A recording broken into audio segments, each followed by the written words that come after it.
নমস্কার, কেমন আছেন সবাই? এই যে এখন সকালবেলাতে পুজো দেবো বলে ঠাকুরের বাসনটা নিয়ে বেরিয়েছি। বাসনটা মাজছিলাম, তো মাঝে মাঝে দেখি গাছে প্রচুর ফুল এখনও রয়েছে। সকালবেলায় বাবা না হলে মা, যাই হোক, সকালের পুজোর ফুলটা তুলে নেয়। তারপরেও দেখছি এখনও অনেক ফুল রয়েছে। এদিকে ফুল তুলতে এসে আবার দেখি কিছু সবজিও হয়েছে। এই যে এখানে আবার বরবটিও হয়েছে। তো যাই হোক, একটাই বরবটি পেলাম, তাই তুলে নিলাম। তো এখন এই ফুলগুলোকে তুলে নেব। আসলে আজকে প্রচুর ফুল ফুটেছিল, এত ফুল ফুটেছে ঠাকুরের আসনে, মানে আসনটা তো খুব ছোট, তো আসনটাতে আটছিল না, এত ফুল। তো এই ফুলগুলোকে দেখে মনে হলো যে ওরাই বা কী দোষ করেছে, বেকার বেকার গাছে শুকাবে, তাই ঠাকুরের চরণেই দিয়ে দিই। তো সেই জন্য ফুলগুলোকে তুলে নিলাম ভালো করে। এই যে টগর ফুলটা এত সুন্দর লাগে দেখতে, আর ঠাকুরের আসনে দিলেও আরও বেশি ভালো লাগে দেখতে। তারপর এখানে কাঞ্চন ফুলও ছিল। এই যে কাঞ্চন ফুল বেশ কয়েকটা ছিল। কাঞ্চন ফুল আমাদের ছাদ বাগানে অনেক ফুল ফোটে, একদিন নিয়ে যাব, তোমাদের দেখাবো। প্রচুর ফুল থাকে, কি সুন্দর জবা ফুলগুলো, বেশ ভালো লাগে।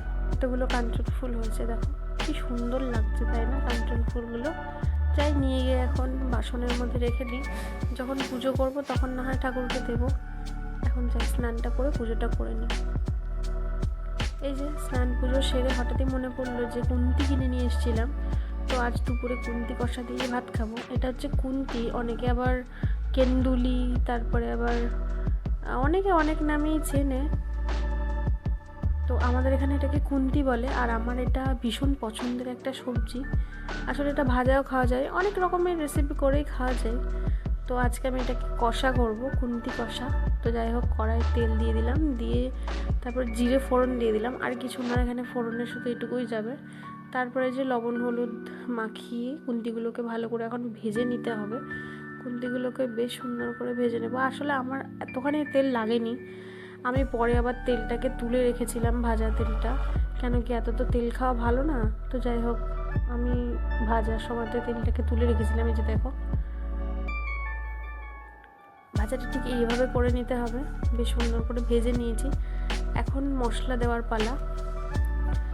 মা সকালবেলায় যে আলু সেদ্ধ মাখার জন্য বেশ কিছুটা পেঁয়াজ ভেজেই রেখেছিল, তার জন্য আমাকে আর পেঁয়াজটা এক্সট্রা করে ভাজতে হয়নি।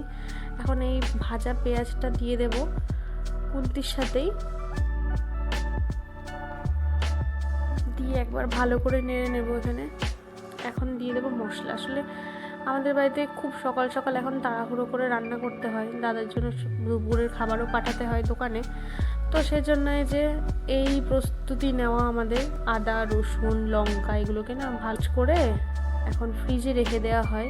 যখন লাগে দরকার হয় তখন এই চামচ দিয়ে অল্প অল্প করে নিয়ে নিই, দিয়ে তারপর মশলাগুলো দিয়ে দিই। তো যাই হোক, এখন এখানে রসুন আদা আর কিছুটা লঙ্কা বাটা আমি এখানে দিয়ে দিলাম। এখন এটাকে ভালো করে কষে নিতে হবে, আর এর সাথে একটু জিরে গুঁড়োও আমি এখানে অ্যাড করে দেবো।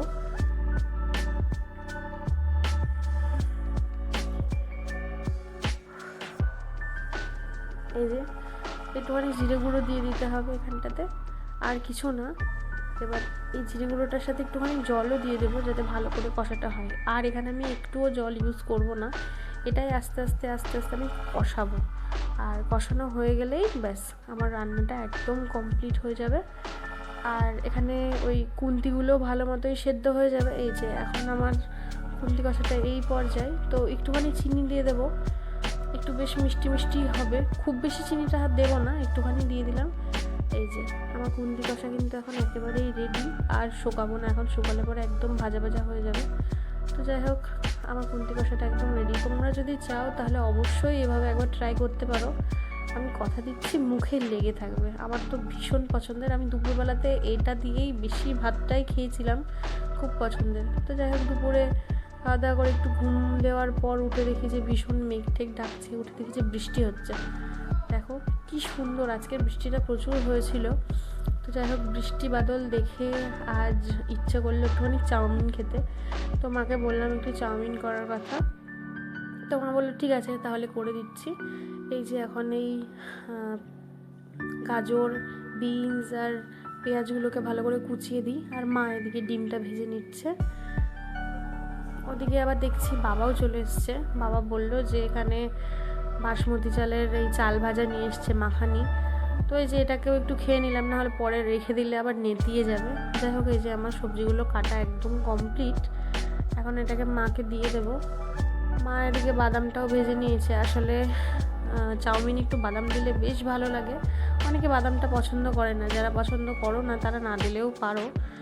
তো যাই হোক, কড়াইয়ে তেল দিয়ে দিলাম। এই কড়াইটা এরকম দেখে কিছু মনে করো না, এটা আমাদের কাঠের উনুনের কড়াই। মানে কাঠের উনুনে যখন রান্না করি তখন আমাদের এই কড়াইটাতেই রান্না করা হয়। সব কড়াই তো আর কালো করা যায় না।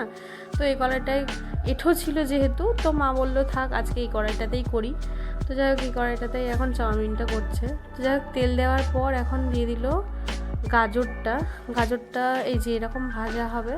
তারপরে ক্যাপসিকামগুলোও দিয়ে দিল। একে একে সবই একসাথেই দেবো, আলাদা আলাদা করে কিছু ভাজবো না। তো ক্যাপসিকামটাও আধা ভেজে নেওয়ার পর তারপরে পেঁয়াজগুলোকেও দিয়ে দেবো। এখানে চাউমিনগুলো বেশ সেদ্ধ হয়ে গেছে। 80% সেদ্ধ করতে হবে এখানে, কিন্তু 100% সেদ্ধ করলে একদম নাড়তেই পারবেন না, পুরো গলে গলে যাবে। তো যাই হোক, খুব সুন্দর করে সেদ্ধ করার পরে যেখানটায় আবার ভাজাতে দিয়ে দিলাম পেঁয়াজগুলো। এখন এইগুলোকে বেশ সুন্দর করে ভালো করে ভেজে নেব। এই যে ভাজার সাথে সাথে এখন একটু হলুদও দিয়ে দিলাম আর লবণ। এখানে হলুদটা তোমরা না দিলে নাও দিতে পারো, আমাদের সাদা সাদা চাউমিনটা একটু কেমন লাগে তাই এখানে একটুখানি হলুদ অ্যাড করি। তোমরা যদি সাদা চাউমিন পছন্দ করো তাহলে করতেই পারো, কোনো ব্যাপার না। এই যে দেখো চাউমিনটা কত সুন্দর ঝরঝরে হয়েছে। আর এই চাউমিনটা কড়াই দিয়ে নাড়াচাড়া করতেও সুবিধা, যদি লেগে লেগে যায় তখন নাড়া যায় না, খুব প্রবলেম হয়। তো যাই হোক, চাউমিনটা এখন দিয়ে দিচ্ছে, ভালো করে ঝরিয়ে মানে জলটাকে ঝরিয়ে নিতে হবে। এখন গ্যাসের ফ্লেমটা একদম জোরে করে রাখতে হবে, কেন কি আস্তে দিলে পরে কড়াই লেগে যাবে। তো এই যে ভালো করে মা নেড়ে ঠেড়ে নিচ্ছে। এখন এখানটাতে লেবু দিয়ে দিচ্ছে। একটু লেবু দিলে কিন্তু বেশ ভালোই লাগে, আমাদের তো ভালোই লাগে। যাই হোক, লেবুটা একটু দিই আমরা। তো লেবুটাও একটু দিয়ে নিলাম এখানে। আর এখানে আগের থেকে ভেজে রাখা ডিম আর বাদামটাও পরে দেবো, এখানে এখনই দেবো না। তো এটাকে ভালো করে মিশিয়ে নেব।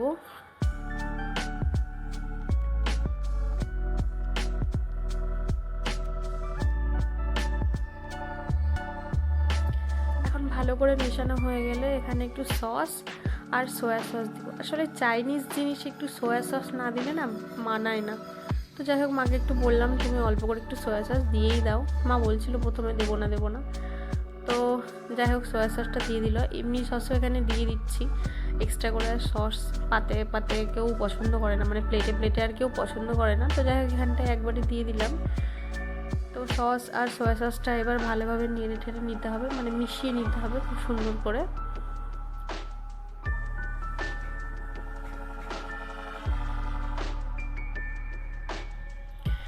বেশ সুন্দর হয়েছিল দেখতেও। আসলে আমি ওই বাবার এনে দেওয়া চাল ভাজাটা খেতে আর রাত্রে এটা একদমই খেতে পারিনি। তো সকালবেলা আমি এটা নিয়ে বসেছি। এই যে ভীষণ সুন্দর হয়েছিল খেতে। তোমরা যদি কেউ চাও তাহলে খেতেই পারো। তাহলে আজকের ভিডিওটা এই পর্যন্তই রাখছি, পরে দেখাবো একটা নতুন ভিডিওতে। সবাই ভালো থাকবেন, সুস্থ থাকবেন, টাটা।